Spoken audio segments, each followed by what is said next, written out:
day, a new controversy seems to erupt around the RG Medical College rape and murder of a young doctor in Kolkata.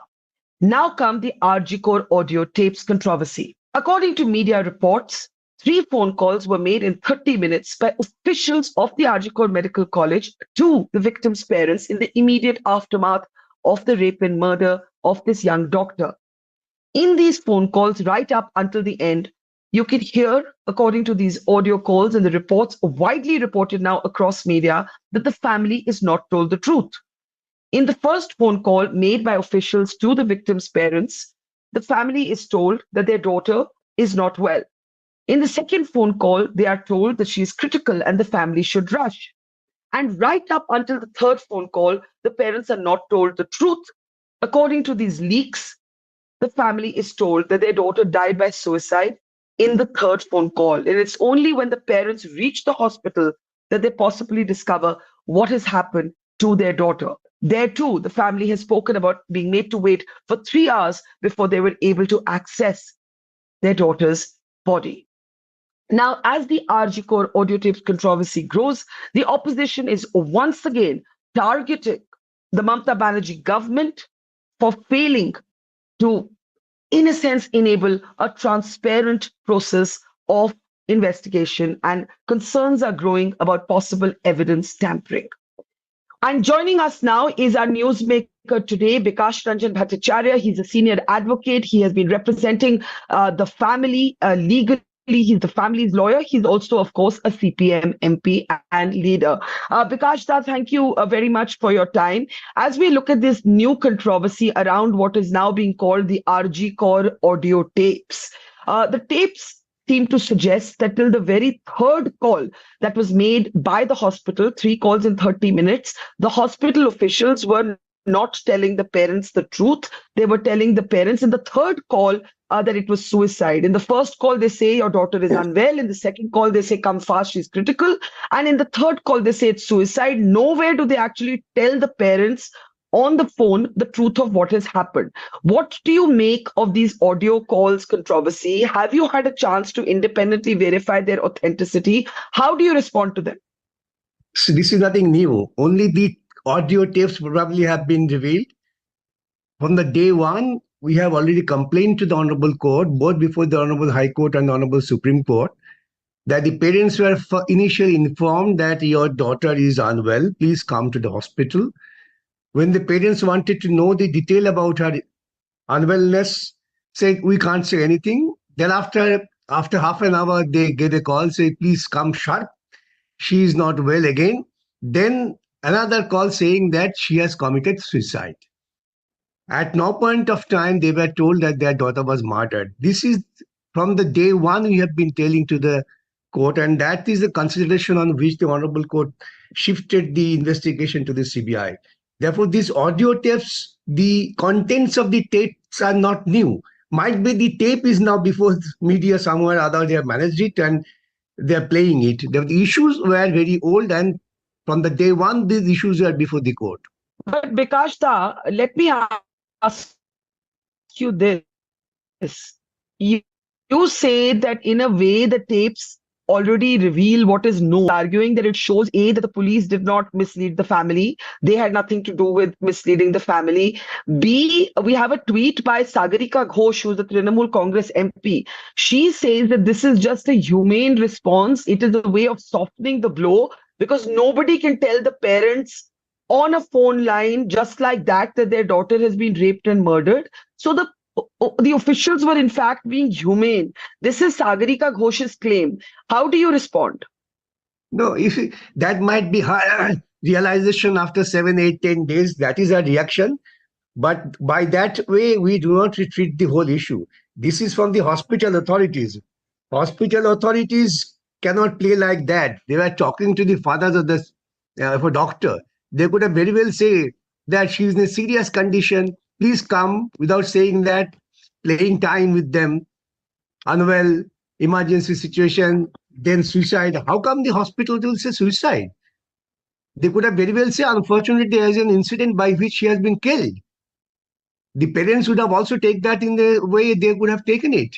Now the attitude of softening and trying to guard the police inefficiency is very unfortunate. What do you make of these audio tapes? Because many people are asking who would have recorded them. Obviously, not the family. Obviously, the family would not have recorded them. So we don't actually know where these audio tapes have come from.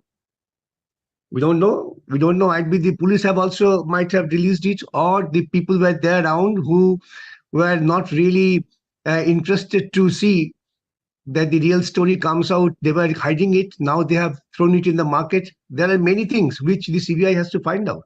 This could have been disclosed by anyone. They might have been around there at the opportunity to get it recorded. They put a price on it and taped them. That still raises the question, who would have taped them? But how could I say? The parents do not know. The entire thing that could be disclosed really by the hospital authorities. The people who were in charge there, they were around. The police authorities, they should have come forward with clean hands that this has happened. What has happened, happened. We have to find out how did it happen and who was responsible. That's the duty now. Let us not really hide our face behind the screen and say, oh, we didn't know, nothing has happened. That attitude is negative. Right.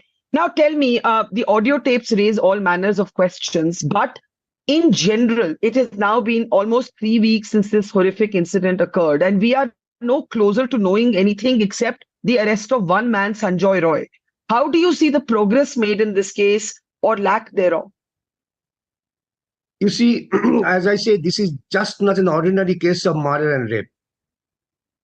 It has a larger conspiracy, as I have told before, that has to be investigated upon, revealed. The revelation of truth is very important here. And that's the paramount task of CBI. They have got time, sufficient time. They should have, in the meantime, must have got some evidence to prove the case. Let us see what happens. We shall wait till 5th when the Supreme Court will hear the matter and CBI will submit its report. We are waiting for the report of the CBI. We are in the dark. The parents are in the dark. We want to get to know how this had happened. This is the basic thing which the parents are crying for. Let the CBI disclose it. You have been arguing all along that you believe that Sanjoy Roy, the prime accused, is a pawn.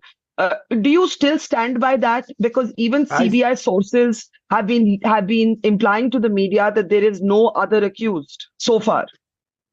That's true. I still say that civic volunteer, it was not the duty of a civic volunteer to commit such a heinous crime. There must have been some other purpose with some other motive, and there are other peoples around. That's my firm belief and conviction from my common sense and view. Now I will see how the CBI and the police, they both have had evidence. They have to place before the court and see how far this can be revealed. They have to come out with the real strength. How come a civic volunteer know that a doctor having after 38 hours of duty went there for rest? This is not just sudden happening. There must have been something mastermind behind it. So you believe the mastermind was somebody else, even if Sanjoy Roy was part of the conspiracy? Yes, that's my hunch. The Trinamool Congress, after being silent for the first few days, has been going on the aggressive now. They are on the offensive. They are blaming media. They have criticized even journalists like myself. They look at you and they say, you're not acting like a lawyer. You're acting like a CPM neta. Now, you see, they have every right to say whatever they like. What do you say about all of this and the new position that the TMC has taken? Seeing wrath from the common people, and they are trying to give it a political color, and that's an abortive attempt to save their face. It's no good of accusing the journalists, no good of accusing the persons who are supporting the cause. And I, being a lawyer, I have been discharging my duty as a lawyer. There's now no political intention behind it. They made it political. They wanted to divert the common man's ideas. Their so-called followers, they can only be encouraged if you say it's anti-CPIM, nothing else. They have the only motto, anti-CPIM, that encourages them. That's why they say it. A last question. We saw a video that seemed to show a crowd in the seminar hall, and it looked like the evidence between the crowd. Now, new videos are being reported by local media in Bengal that allege that this distance was not kept. How do you look at this entire question of the crowd in the seminar hall? How concerned are you that the evidence may not exist? You see, the primary role of an investigating agency is to cordon off the entire area and to secure the place of occurrence. That is one of the important piece of evidence for investigation for a murder case, and particularly this sort of murder case. How come the people were allowed to get into that area? One explanation comes, you had cordoned off 40 feet. What was the reason cordoning 40 feet, not the entire area? Is there any basic scientific reason that we know we go by 1 feet, 2 feet, 3 feet, and 40 feet is cordon of others not? This sort of logic really creates doubts in mind of the people. And I also have some doubt that there must have been the accumulation of people who are there interested and get to know definitely that the operation was successful. And in that process, the evidence, physical evidences were destroyed. Even the one footstep mark is very also important for the purpose of investigation. Forensic report requires, forensic experts requires the first-hand impression of all the materials. Those were destroyed by getting the people to go around there. Yeah.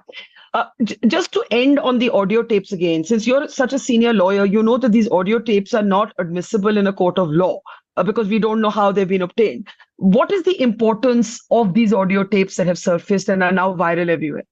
These has no importance so far the investigation is concerned, because the parents have already recorded their statement before the police, the sequence of events, what had happened.